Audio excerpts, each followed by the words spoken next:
Hi and welcome back. My name is Emily. In this video we are celebrating Alex Syberia's latest design called Sunkissed Memories, and we're doing that with a video hop. So the links down below will take you through the hop and you can win some amazing prizes if you leave comments on your way. So here I started with hot foiling the new Love and Hugs plates. It's love, hugs and sending and with. I just love that. And then we will be creating with the new chrysanthemum stamp set. This is a layering stamp set and it comes with 4 layers for the flower itself and 3 layers for the leaf.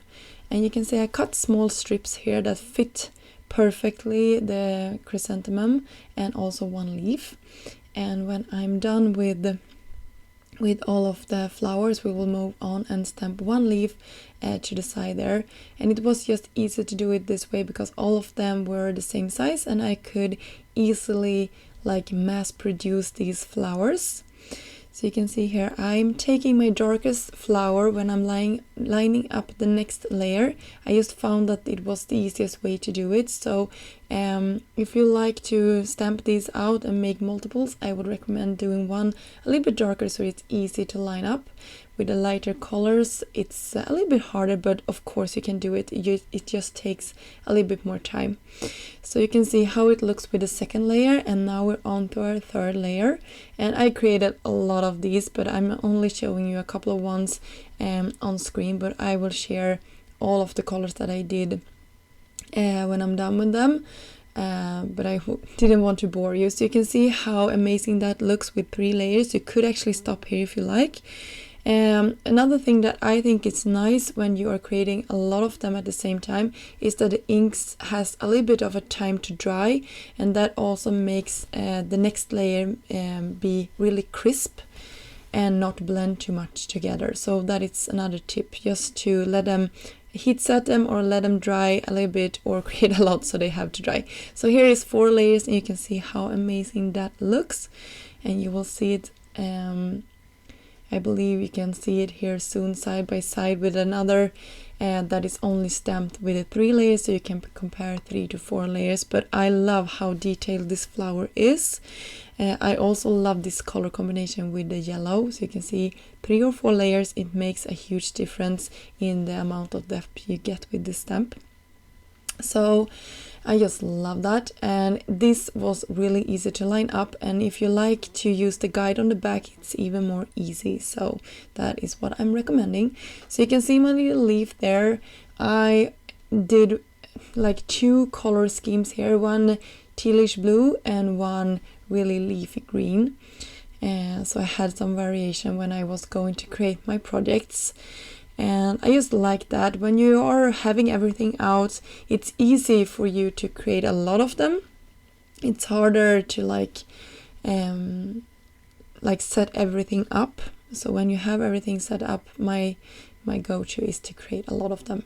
So here is the 3rd layer, and you can see how easy this is to line up and how nicely it looks and how fast it is to. I have sped it up a couple of times, but it's really easy to have it like this. And by the way, I created a little bit more leaves because in my experience you always have to have a little bit more leaves because you want to fill out those flower clusters, and it was easy just to take the same size of a strip and stamp 2 of them. So here we have them, and then I took the coordinating dies and just run them through my die cutting machine, and here we go. We have all of our leaves and flowers all ready to go and cut out for us. You can see the variation of colors that I created.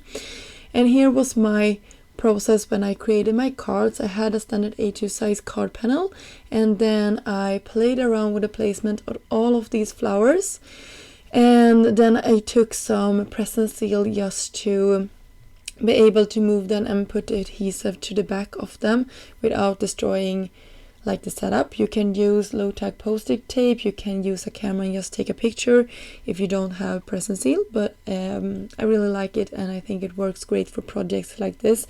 And if you have a roll, it will last you forever if you're only using it in your craft room. So it's really a great tool to have. So you can see I did the same thing with the second, and our third card we did the same thing as well, and I had my present sealed the wrong way so I had to flip it. So for my background, I wanted to play with the new tiny dot hot foiling plate, and I just did it on some solid white cardstock, and you get to see that I had a lot of overfoiling. So it's really nice to play around with your hot foiling plates so you know which sandwich works for your plates. But I only cut that away and reserved a strip and used it for the card where I have everything to one of the sides, and then I covered the part that didn't have the background. So here is a die set. I believe it looked like this when you could purchase it in February as well. It was solid, and when you have solid dies, it's hard to line up over something like this where you hot foil and then want to cut it out. So I created a little bit of a mask, and then I just cut it, and it worked perfectly. So I will save them to the back of my packaging here so I can have it for my next project all ready to go. So that is a tip if you have solid dies and want to have a perfect impression. Just cut it out of a piece of scrap paper and then run it through with your nice piece and having the guide on top. I believe the ones that you are purchasing right now, maybe it was this all the time, I don't know, but the ones that you can purchase now are already like sort of just the outline, so you don't have that problem. I just wanted to point that out. If you're interested in checking out that hot foiling plate and coordinating dies, so with it overhang here, I just took my large scissors and cut it away, and you will see that I will then tuck some of them back into our cluster here, just taking away everything before I cut into the next piece. You can see it was a little bit hard to cut because I had a lot of layers, and it's important to have everything straight when you cut so you don't mess up the parts that you want to conserve or save. So here is how I'm playing around with that little leaf, and you can see here I found the perfect leaf just to tuck it in there, and the cluster looks so much better already.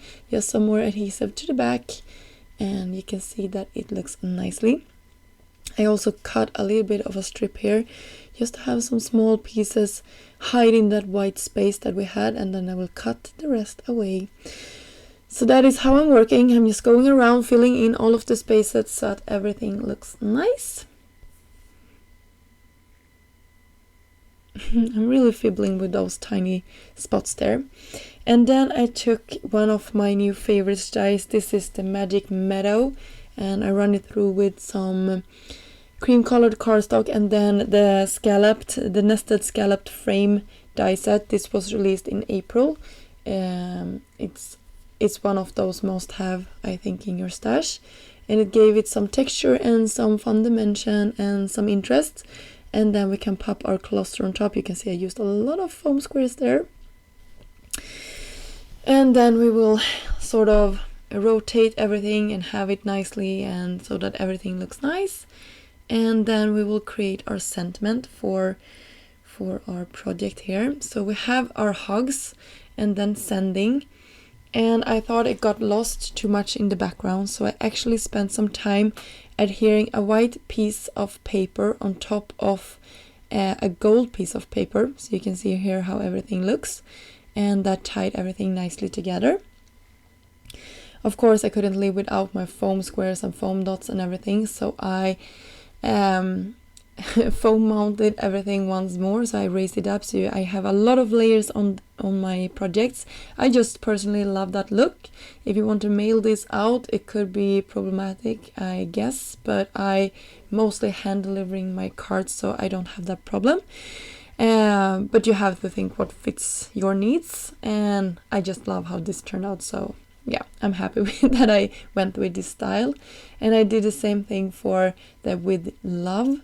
I adhere it to a gold strip of matte gold cardstock and just tied everything together.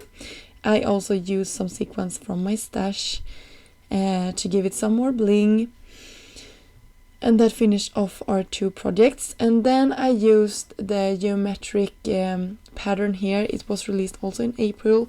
I had it already hot foiled in silver, so I used it from my stash, and then I bumped my beautiful chrysanthemums on top, and I just love how this looks. And then I will do another trick here. So in one of the new signature tag die set, there is a piece that cuts out for you, and I did that, and then I adhered it on top of some white cardstock, so I get a look of sort of white on black. But I didn't like it. Of course, I had to make one in gold. So on this project we have silver, we have black splatters, we have a beautiful chrysanthemum and flowers, and some gold twine. Yeah, it's a lot going on here, but I love it. And I think that is actually one of my favorite cards that I created in a while. So yeah, you can mix silver and gold. It works okay. So here are my 3 finished projects for today's video. I hope you got inspired to create something, and go and check out Alex Syberia's latest design. And if you want some even more inspiration, follow along in the video hop. The links are listed down below, as well as all of the products that I use in this video. So until next time, have a great day, and I see you soon. Bye!